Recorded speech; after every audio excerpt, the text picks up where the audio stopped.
Welcome to the Open Adoption Project. This is episode 101. We're the Nelsons. I'm Sean. And I'm Lynette, and we're really excited to be back. We've had a bit of a break for a while, and so a little longer than we anticipated. Yeah, we didn't mean for it to be this long, but we'll chat more about that in just a second. Yeah. But today we're really excited to be back, to be starting a new season, a new batch of episodes, and today we're talking about some frequently asked questions that we get that we feel like we can kind of roll up into one category. And they're all regarding relationships and what to do when a relationship gets challenging. So that's what we'll be talking about later on in this episode. We're really excited to talk about it because it comes up all the time. We get so many questions. As we start this new season of the podcast, we are really planning on changing our setup a little bit so that we don't have a specific day or amount of episodes that come out every month. Life is busy. Really love doing this and want to keep doing it, but we're just trying to figure out a new system for it. So it's going to be a little bit more sporadic, the dates the episodes come out. So that's what you can expect this season, but we will be diving a lot into more of the different kind of psychological factors in adoption. We'll be talking with more adoptees and more birth parents and more adoption scholars, and we're just really excited to dive into all of these new topics and learn more. Yeah. Speaking of adoption scholars, Lynette applied to a PhD program where she, I should say not only applied, but was accepted to a PhD program. This is awkward. Where she'll be studying adoption in marriage, family, and human development relationships. Yeah, I'm really excited for this opportunity, kind of terrified. I'll have to brush off my statistics skills and really hone those. But we'll have our very own adoption scholar on the podcast. Hopefully, yeah. So yeah, that's exciting. Thank you, Sean.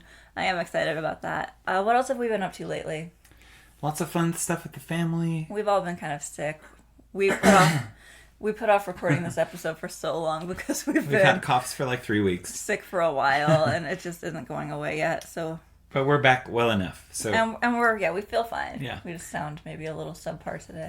Yeah, coming up, Lynette and I have been asked to participate in the Utah Foster Care Symposium, their annual symposium that they do, and we'll be leading a panel of adoptees, and they'll be sharing some of their experiences around openness.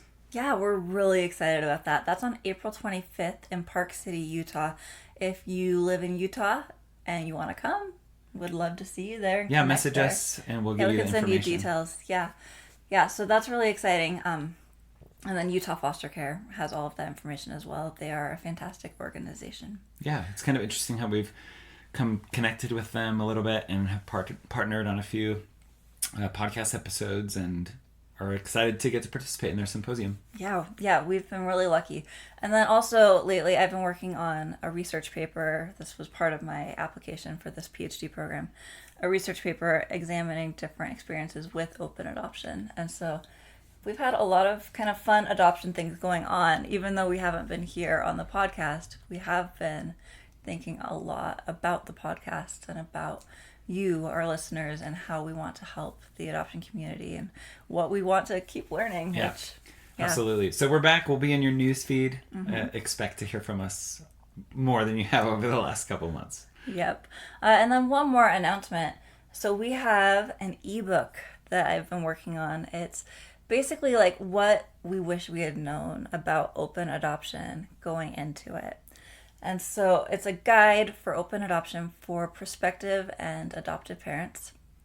And we're really excited about it. I think it's hopefully a pretty accessible feeling tool, a good resource, I hope, to help you or anyone in your circles who might benefit from it with understanding how open adoption can work and how it can benefit adoptees ultimately. So we're excited for that to come out in the beginning of April. Yeah. So we're looking at April 4th, which is the 3-year anniversary of the podcast. That's why we picked that date. That's awesome. 3 years. Yeah. Wow. I know. All right, let's jump in and start talking about the meat of today's episode. Let's go. Okay. It's not me, it's you. I thought that was a funny title for today. But it's true. But that's really, I think, the root of a lot of these different problems. So of course, we want to respect all of the privacy of different people who submit questions and concerns to us and want feedback on these different things.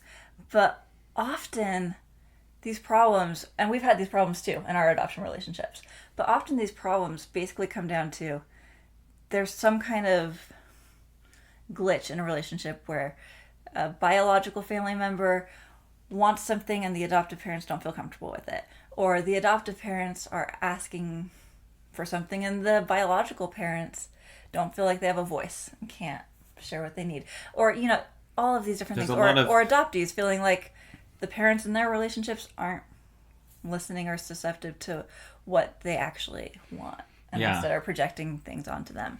So many different issues, but basically I feel like they boil down to thinking more internally about what we need instead of looking at this bigger picture, which in adoption relationships is essential, right? Thinking about the other parties involved, and especially about adoptees.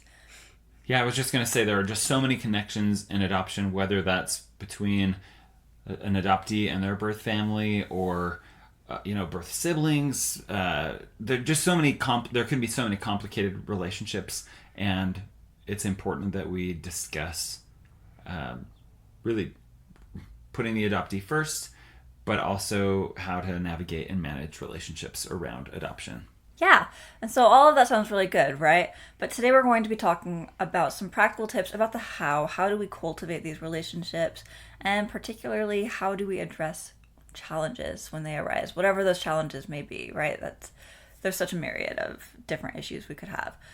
So we get these messages with questions about things like, hey, there's this person in our adoption relationship, whether it's the adoptive parent or the birth parent, who wants to do this thing that I don't feel comfortable with on behalf of our child, right?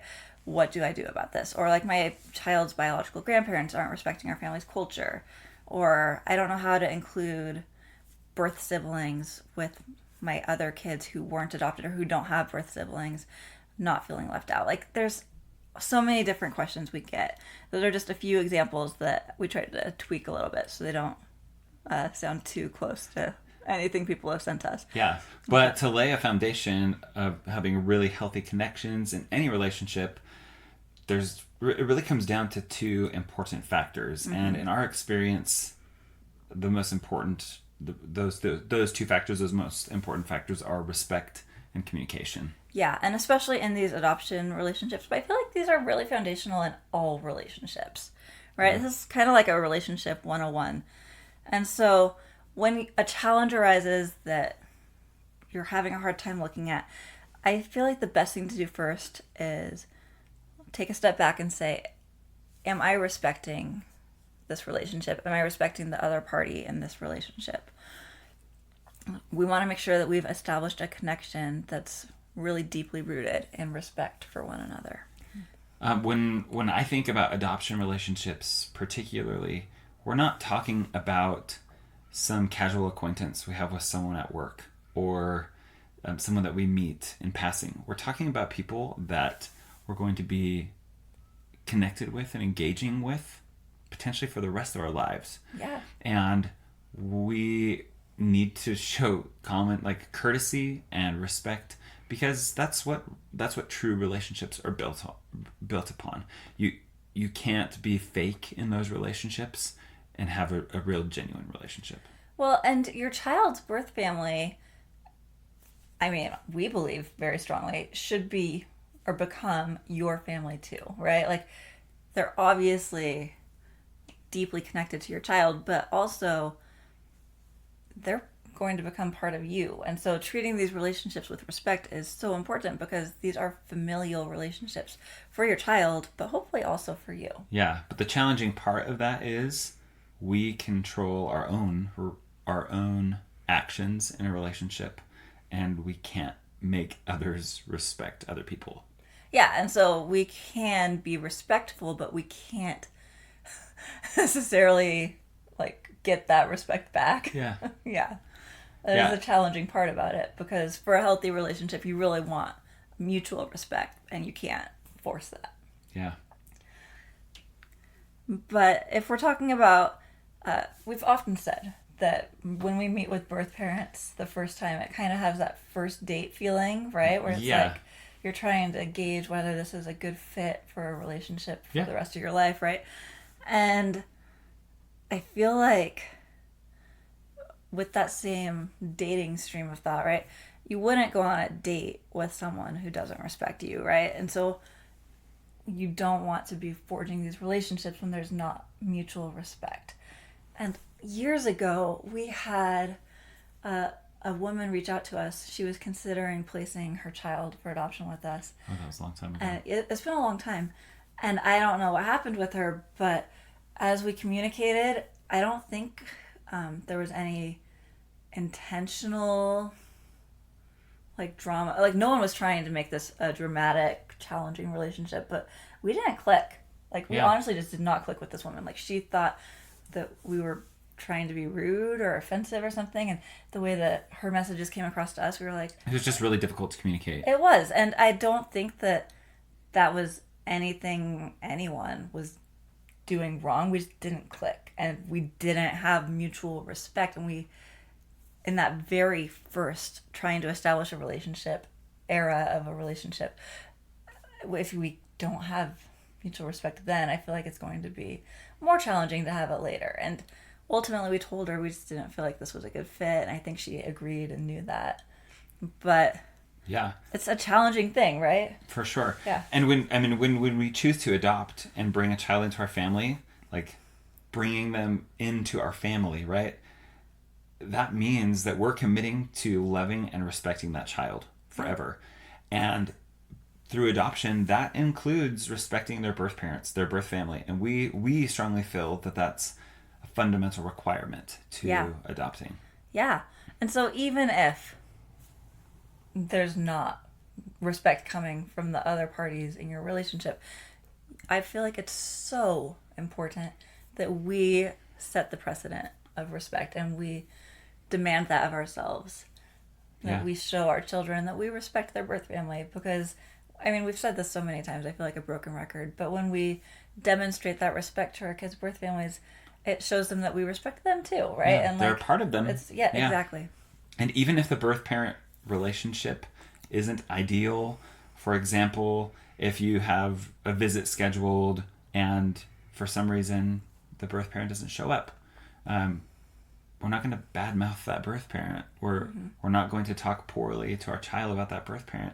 And while that may be frustrating in a situation, we still need to respect them and know that they're human and not perfect. Yeah, especially because our children are going to have some similar traits, maybe some similar challenges, and so many different connections to their first family. And so when we show that love and respect for their birth family, we're showing our child that we also love and respect them. Yeah. So just super important to have respect in these relationships. So occasionally we'll get messages about these really challenging circumstances where birth parents are experiencing these really big struggles, right? And adoptive families don't know how to talk about this with the adoptee. So maybe these are some struggles that a child might be more genetically susceptible to, like struggles with addiction, for example. I feel like it's so important to have this open dialogue and talk about that with our child. Not talking about it with everyone else, right? But talking about it with our child. Yeah. Keeping it age appropriate and always showing respect, but keeping in mind that the different struggles that their birth parents are experiencing might be things that they have to deal with too. Yeah. Yeah. So, RESPECT, Aretha Franklin had it right. Nice one. We have to start with respect. Without it, relationships, true, genuine relationships can't form. Our children are going to see how we truly feel and truly feel toward their birth family and interact with them. And if it's not genuine, they'll know. Yeah. And I know that can be hard. Sometimes feelings get hurt, or things are done where maybe our pride is hurt, or I don't know. There's just so many different things that can go It's hard. poorly, but I feel like doing our very best to keep that standard of respect is so important, not only for these relationships that are so valuable, but also for our relationships with our children, which is really what it's all about. Yep. All right, so Brave Love is this birth parent support organization. It's a 501c3, a nonprofit, and they post a lot on social media. And recently, they conducted this really big birth parent survey. And it was really interesting. I went through and read some of their different findings from the survey and different highlights. And the big things that stood out to me were that birth parents generally were more satisfied with their decision to place their child for adoption if they felt like they received accurate information and they were able to make their decisions without any coercion. Which, respect, right? I feel like this all like ties together. Honestly, upfront, truth, all the things that go along with respecting someone. Yeah. And then also, interestingly, this doesn't tie in as much with that thread, but birth mothers who placed their children for adoption in 2010 or later were more likely to report satisfaction with their decision than birth mothers who placed their children before or during the 1970s. I'm not sure. There could be mitigating factors there, like age at time of taking the survey or something, but I feel like the way that we treat adoption has changed so much since the 1970s that's likely also got to do with more autonomy and openness and decision making. Yeah. Then they also found that birth mothers said that they were making these decisions with their child's best interest at heart, right? And they felt like they received support in their decision from some people and then like stigma from other people.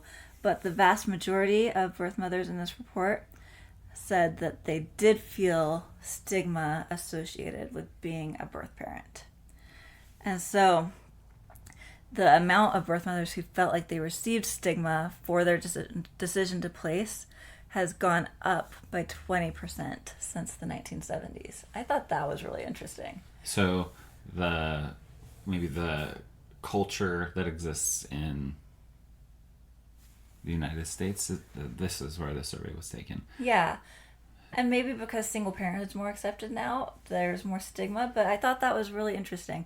And so I was wondering what we as adoptive parents can do to help combat the stigma that our kids' birth parents might be experiencing as they go about life trying to be open and authentic about their experiences when they're also experiencing more stigma than birth mothers decades ago were experiencing. Yeah. Isn't that interesting? Well, and I wonder too if because maybe in the 1970s, open adoptions weren't as common, and so without a relationship, maybe they didn't share the fact that they were a birth parent as much. Maybe. And so maybe there's more societal openness happening where we're talking about it more, people hear about it more, and we live in a very imperfect world where we have lots of judgy people, right? Yeah. That don't understand. Yeah, and we live in a society also that online and on the internet is way more... They easily put words out there that have maybe more hurtful kind of punch that they wouldn't say face to face. Yeah. And maybe that's also a factor. If people are totally different behind a screen than face to face often. Yeah. Well, one more interesting finding from this Brave Love survey was that connection really matters to birth parents, particularly birth mothers. I think that the survey did look at both birth mothers and birth fathers, but it was mostly looking at birth mothers probably because they had more participants in that regard. But that support is a really important thing for birth parents, and that finding adoptive parents who are supportive of them is like a key factor as well. So I was just thinking about how this all ties together, how we can respect and support the birth parents in our lives and the birth families beyond birth parents too. So I've been thinking about some different ways that we could cultivate respect. I came up with a list of 3 things. Maybe you'll have some other ones to add to it, Sean. Yeah. So I feel like one way that we can cultivate respect in our adoption relationships is by listening to other birth parent stories, like here on our podcast, or like Brave Love. They do a great job too, sharing birth parent experiences, and foster a respectful relationship with your children's birth family. So that's my first one, listening. My second one was to forgive quickly when there's a misunderstanding. I feel like those are inevitable, even in wonderful relationships. There can be so many hiccups. And so to just forgive quickly. And then number 3, don't air your grievances inappropriately. If something comes up and you need to talk about it with the person who you're having a struggle with, right? Or like go talk in therapy about it, about how to do this more appropriately. But don't just hop on the internet or troll people or I don't know, gossip about it. Yeah, I had one specific thing come to mind. Celebrating successes. I love that. So I think particularly of one of our child's birth parents who ultimately went to college and graduated, and we attended her graduation, and she pulled us aside and just said something like, "It means so much to me that you're here and get to experience this with me, because I never thought this would be my story." It's amazing. Yeah, that was a really beautiful day. I love that. Yeah, celebrating together. Yeah. Yeah. That's beautiful. So respect, I think it's just such an important part of every relationship. And then we also want to talk about communication. I feel like these 2 pillars are just so important in building these strong relationships and getting over whatever challenges come our way. Yeah, communication is just a huge key to any healthy relationship. Mm-hmm. Yeah. So I found just an article on the internet. I don't know if it's a great article or not, but I thought it would be a good way for us to explore communication and relationships together. So it's called Relationship RX: Prescriptions for Lasting Love and Deeper Connection. And it's by Jessica Griffin and Pepper Schwartz. That's a cool name. And it was published by Rowman and Littlefield Publishers. Okay, so these authors say that from what they've learned and what they've studied, what makes relationships successful or what makes them fail is ultimately communication. And so they talk about reflective listening, which they say is this really powerful tool to strengthen relationships and communication. So I wanted to just go through and talk a little about some of the things they shared. Great. Wanted to make sure we attribute this to them. For sure. Yeah, okay.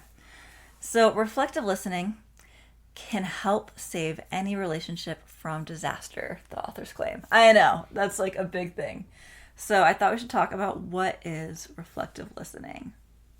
So the goal of reflective listening isn't to solve the problem for the other person, but rather for them to feel validated and heard. Yeah. And so reflective listening is like think of reflections, right? It's like showing that you're hearing what the person is saying. So from what I'm hearing, you're saying this. And like using these tools to show, like you hear, you understand, make sure that you're on the same page.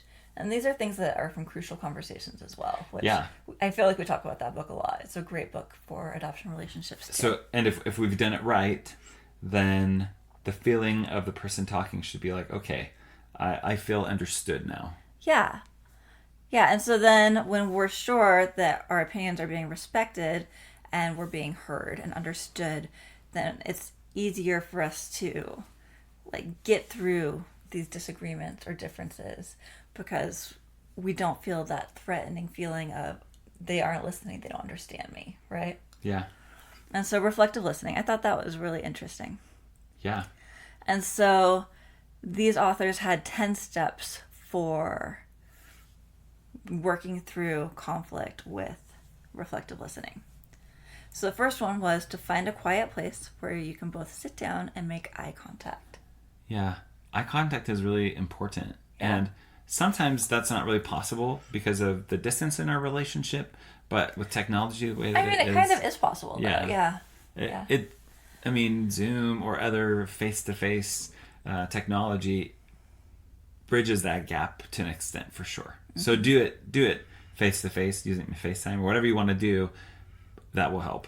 But yeah, trying to have a really hard conversation like that over text it's so hard to have these quality and challenging discussions in other ways, right? Because that eye contact is so important. I feel like it helps us better connect and better understand how the other person's feeling. And so, yeah, definitely try to like have these conversations in real time. Yeah, for sure. Yeah. Okay. So then they say to introduce the conversation and allow your partner, and in this case, we're using partner interchangeably with other family members, right? Like in adoption relationships. Allow your partner to speak freely without interrupting. So when we argue, me and Sean, I feel like we both have a hard time with not interrupting, right? I feel like that's pretty common. I think we can confess that. But, yeah, we argue? Yeah, we're not the models of perfect relationships all the time. Or most of the time. No, you're funny. But yeah, so allow them to speak without interrupting, and then check yourself during the conversation to make sure you're not like sighing, rolling your eyes, but instead remember that you're trying to understand and listen for understanding, not to project your own feelings during this conversation. Yeah. And that goes back to respect too, right? Like respectful listening. Okay, and then it's also important, this is like the reflective listening coming into play, to show that you're really there in the conversation. Like maybe repeating back what your partner says or saying, what I hear you're saying is... Yeah, this. paraphrasing what they've said. Yeah. And taking note of how they're feeling. Yeah, so this takes a little bit of emotional intelligence, right? Mm-hmm. To read the room, read the situation, understand why someone's saying something the way they are, and how it takes intent. Mm-hmm, absolutely. So yeah, like it sounds to me like maybe you're feeling insecure or whatever it might be. Okay, and then also fact checking. Yes, making sure that we are asking questions like, did I understand that correctly, or did I hear that right? Mm-hmm. Did I misunderstand anything? Or did I miss anything in what you said? Yeah. And then express appreciation for your partner or for your family member for sharing and opening up.